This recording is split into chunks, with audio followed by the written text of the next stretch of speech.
Okay then, we'll just see which of us becomes the cooler officer. Let's wipe out Kaiju together. This is the promise that Mina and Kafka made to each other in the first chapter of Kaiju number 8. Now since then, we've seen them interact multiple times, and I've seen the question floating around the community, what's gonna end up happening with Mina and Kafka by the end of this story? Today in this video, that's exactly what we're gonna be going over, so without further ado, let's get into it.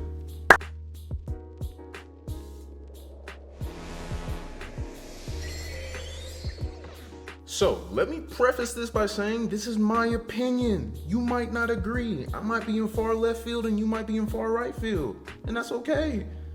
That was a bad analogy, bro. But, basically what I think is, by the end of the story, the only thing that I care to see with Mina and Kafka is that they are fighting side by side against the strongest Kaiju. Whether that is Kaiju number 9, some other Kaiju that emerges that's stronger than him, I don't care. As long as Kafka gets to keep his promise that he made to Mina and the one that Mina made to him, and they get to fight with each other side by side, I am satisfied. You feel me? I know that this is a shonen, so there is a very good chance that they will end up together by the end of the series.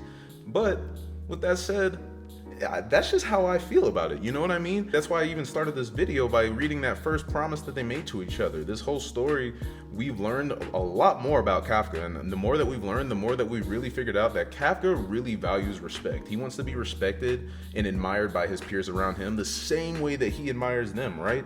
He's an old head admiring younger people the same way that like he doesn't even understand that like there's younger people admiring him too, right? But he really values that respect, and that's something that he carries with him, that burden where he's like, Reno is somebody that's going out and getting his bag all on his own, and people respect him for that. Hoshina is somebody that's just strong and going out and getting all of his on his own, so like people respect him for that. He's like, dang, I really look up to these people that are just going out and doing work by themselves, but I can't say the same for myself because I'm Kaiju number 8. Like, is it Kafka or is it Kaiju number 8 that's doing a lot of these things? And we've seen him battle with that through this whole series, right? Kafka really values respect. If there's anybody that he really wants to have their respect, it's Mina Ashiro, his childhood friend, and the one that he made a promise to wherever they lived was destroyed by Kaiju, right?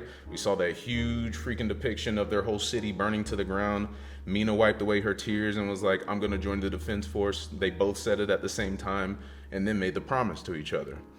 There's been multiple times throughout this series where we've also like seen them interacting, right? Whenever Kafka first got brought onto the defense force as a cadet, and she saw Kafka and was like, hey, you've been brought on as a cadet, you have to do yada yada yada, and then we'll like promote you to an officer. And whenever she started giving her speech about being the shield and spear, that's whenever Kafka just had that loud outburst way in the beginning of the series and was like, just you wait, Mina, I will be fighting by your side. And even then, she turned around and she smiled and was like, hey, give me 100 push-ups for your like outburst and what was it, like calling me outside of my rank or whatever. But like whenever she had that interaction, it was cool to see her smiling because just a few chapters before, we had also seen Mina call Kafka a liar, right? A liar because he wasn't following through on that promise. So the fact that she was seeing him take the steps that he needed to take, start taking that accountability that he needed to take to be able to actually fight by her side, she's happy. Regardless of how weak he was then or how far off he actually is, she's just happy that he's making the steps that he needs to do. And I think that that's something that you really got to pay attention to as the series goes on. Even whenever she promoted Kafka from like cadet to officer for the first time, I remember that interaction happened and she was like, hey, like don't go jumping for joy. You still got a long way to go before you can actually fight by my side. So once again, and Kafka just like was like, oh, like don't worry, I pledge to fight, da da da da da. But just all these interactions that they always have, I never really see that love interest coming out. I see that mutual respect coming out, right? They both want to fulfill that promise that they made to each other more than anything. Whenever Kafka finally got discovered as Kaiju number 8, and he was teleported in that shuttle with Mina and him in the back, and Kafka was crying and was like, Mina, will I still be able to fight by your side? And she sat down and was like, yeah, I'll be here waiting. And even in that moment, Kafka started crying and was like bawling his eyes out because he knew that he still had a chance to keep fighting for that respect. Kafka is 30 plus years old and he's still trying to figure out the way to get to his goals and promises that he basically made to Mina and himself growing up as a kid.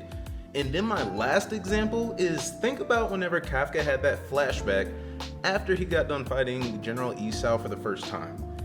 Right before he regained consciousness, he had a flashback and thinking of Mina back whenever she was crying and they were kids. And he thought to himself, I always thought that those kaiju back then that were making Mina cry so much were irredeemable. And whenever you go back and look at that flashback, to me it almost more so seems like Kafka is Mina's like older brother in a way, you know what I mean? It almost seems like he feels like he's her protector. He saw his younger sister crying and nothing is gonna make that happen. Like nobody's gonna do that except him, of course, you feel me? The same way that like an older brother would be growing up as kids. And I just, that's really more so the feel that I get from their relationship. I think that flashback really sold it for me, that both of them have this awesome mutual respect for each other, as well as they want to fulfill that promise to each other. Mina was mad and calling Kafka a liar because not only was he not fulfilling his promise, but she was doing her side, but he wasn't there to do it alongside of her. So in a sense, she's almost a liar too, because like she's not fighting side by side with Kafka. Kafka is somebody that as much as we love him, he has to grow up and be a man, and that's what's really happening in this series. Just because he's 30 plus years old don't make him a man, right?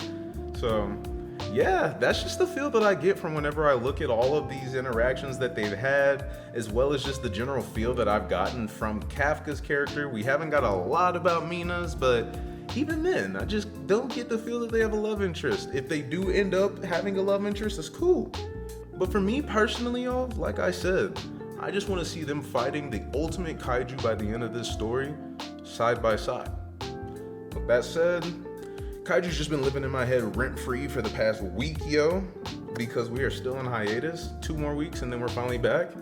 But yeah, if you got anything to say about this and you think I'm dumb, say something in the comments below. Maybe you agree, but it's the end of the video, so let me hit you with that. Peace. Hey, you kind of like that sizzle?